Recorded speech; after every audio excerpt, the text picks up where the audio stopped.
getting closer to the end of the year, and you know what that means. Report cards.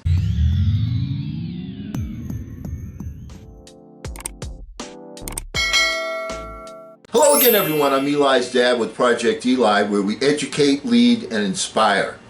And one of the keys to success is that you need to be able to measure your distance, what you've done, what you've accomplished.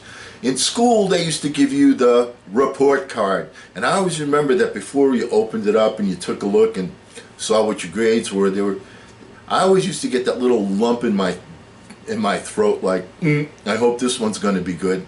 But one of the things that when you think about school, is what grades did they give you? All right, as an example, you could get an A, a B, a C, a D, or an F. Well, what happened to the E's? All right, basically in school, you learn the alphabet. What happened to the E's? So what we're going to do today is we're going to focus on the E's. Once again, things they don't teach you in school. Let's focus on the E's, the things that will make you a success. First one, the first E, is to envision. Before you can accomplish anything, you have to see yourself doing it. You want to have a vision. You want to have something that stretches your abilities to do just a little bit more than what you thought you could do. And you've got to have that vision, because if you don't have a vision, you're a ship out there in the water without any destination, no port of call.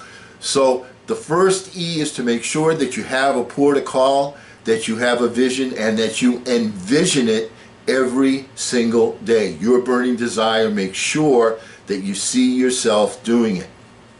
The second E we want to focus on, that they don't teach you in school, is to be effective. A lot of people have to-do lists. I'm going to do this, I'm going to do that, and as I've said many times on this channel, at the end of the day when they look down with their to-do list, all they have is a pile of do-do. Make sure that the functions that you are performing are effective, that they help to get you where you want to go. There are so many people in business that have their little jobs and they just go in and they're on the treadmill and they do their jobs, and leadership tends sometimes to focus on getting the job done, but they don't focus on, is what I'm doing effective? That's one of the things that leadership must do in any organization. And you, as the owner of your own business, I'm Eli's Dad Incorporated, Eli, you're Eli Incorporated, make sure that the functions you're performing are effective. And of course, in addition to being effective, its soulmate is efficiency, is to be efficient. You take what it is you want to get done, you set up a system for making it as efficient as possible. And this is something that we do naturally in most cases. I'm sure that virtually everybody here has a system in the morning where they wake up. What is it they're going to do? You do the same thing every single day. Is your system efficient? Once again, at night, you do the same thing before you finally hit the hay and hit the pillow. Is it efficient? The unexamined life is not worth living. So if you're not examining to see if what you're doing is efficient, boy, there's another E for you. If you're not examining to see what you're doing is efficient, then it can be a waste of time. Does that make sense?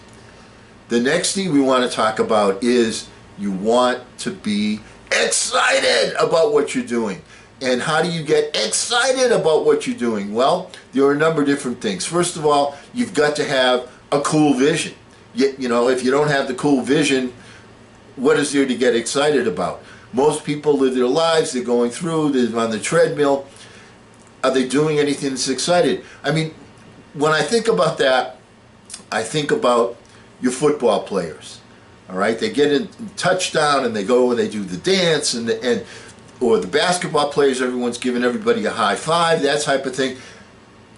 That's one of the things, that's what makes good coaching, is you have your people excited about the function that they're going to perform. you as an individual want to make sure that there's some excitement, and that carries on. Excitement is something that is very, very contagious. So when you're excited, you draw people to you. When you're excited, you draw circumstances to you. People want to engage with people that are excited. The next D we want to focus on is to be emotional. Once again, when people are emotional, they're more into something. That's on the one hand. On the other hand, one of the things that will make you a successful individual in whatever effort you're trying to perform, whatever function you're trying to get done, is that you have a strong emotional tie. Here's why. When you have that strong emotion, that singles out that particular thought from the 60,000 or so other thoughts that people think during a typical day. You're singling it out. You're making a singleness of purpose. That emotion is a vibe that gets sent out not only to other people, but also to the infinite partner, the universal mind. And the universal mind can feel that emotional attachment that you have and is able to zero in on the end result that you're seeking to achieve. So emotion is a key element, and that when you're emotional about something, that sends the message to people, hey, this is something that I really care about. I'm singling this out. So once again, when you send out that vibe, it's good on so many different levels. The next one, enter. The next E that you want to get on your report card is to enter, to start. Get to a starting line. Enter the fray. Don't just have it up here. The mental part, that's part of being successful. But the physical action part is critical, and you must enter the arena in order to be a player in the game. It's that simple. Not only that, but once you enter, one of the things that stops people is they procrastinate. Once you enter and you get to a starting line, you start to see what your next step is going to be. Action creates momentum. But if you're just sitting on your hands, you're not doing anything active, you're not entering the arena, you're not going to win the game. You're not even going to start the game. You're not going to get going. So you've got to enter the fray. That means get yourself to a starting line. And that's all you need to focus on, is the next starting line. And once you get to a starting line, you're going to run into roadblocks. You're going to run into obstacles. But once you've got your body in motion, the next starting line becomes more and more evident, and success is accomplishing and moving from starting line to starting line and not being discouraged and getting yourself to the finish line. So focus on getting to a new starting line every time you plan your day. What am I going to do? Here's where I'm going to start. You don't know what's going to happen necessarily once you get that body in motion, but it will come to you. Escape. You've got to escape from the activities of the 95% crowd. If you want to single out, if you want to be that 5% or that 1 out of 20, you've got to escape from the bad habits of the 95% crowd. That could be like, stop looking at social media every single second of the day, as one example, all right, which is an easy one to use as a sample because so many people do it.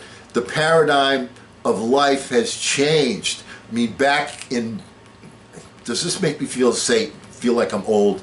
Back in my day, we didn't have social media, yet we were still able to not only get things accomplished, but to make significant progress.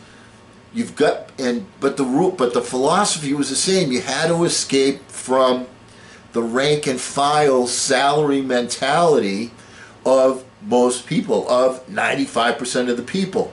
So escape from the norm, get your focus, because most people don't even have a focus. Get your focus, get to the starting line, get excited, be effective and efficient in what it is you're doing, and escape the mindset of the 95% crowd. And the last one that we're going to talk about today is to elicit. When I say elicit, that means get some help to achieve that burning desire that you're looking to accomplish. How do you elicit help? Who do you elicit for help? All right, there's two focuses on that. One of the things is find yourself a tribe. People that want what you want. People that have a vision similar to your vision.